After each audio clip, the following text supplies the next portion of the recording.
Je vais tout vous dire sur la prise en charge du ptérygion et des ulcères.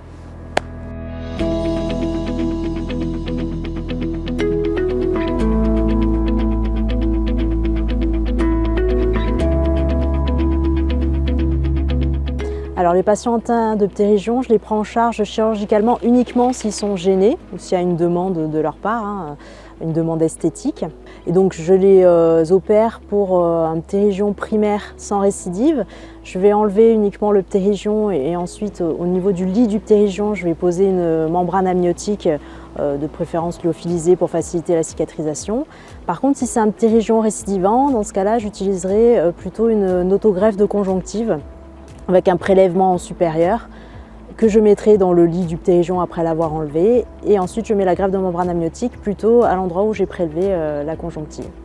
Pour les ulcères, donc c'est pareil, je vais d'abord faire une prise en charge médicale, bien évidemment. Donc si le traitement médical ne marche pas, dans ce cas-là, la prise en charge chirurgicale se fera grâce aux membranes amniotiques. Je vais privilégier plutôt les membranes amniotiques lyophilisées dans un premier temps.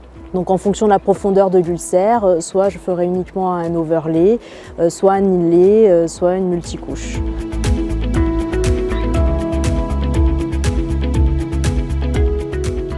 Alors les membranes amniotiques lyophilisées sont bien plus faciles d'utilisation que les membranes cryoconservées, déjà parce qu'elles sont disponibles immédiatement au bloc opératoire. Et en plus, on n'a pas besoin d'attendre une décongélation, comme les membranes cryoconservées. Et puis leur facilité de manipulation est quand même intéressante au bloc opératoire. C'est facile à découper, c'est facile à suturer, c'est facile à coller. Donc il y a quand même clairement une supériorité des membranes lyophilisées par rapport aux membranes cryoconservées.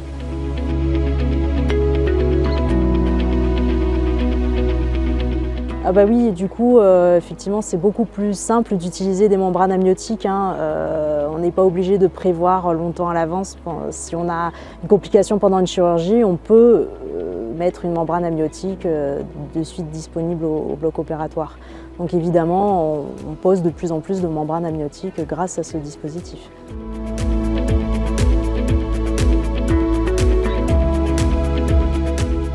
Alors pour les membranes amniotiques, j'aime bien utiliser la colle pour les inlays, en général que ce soit un inlay simple, soit une multicouche.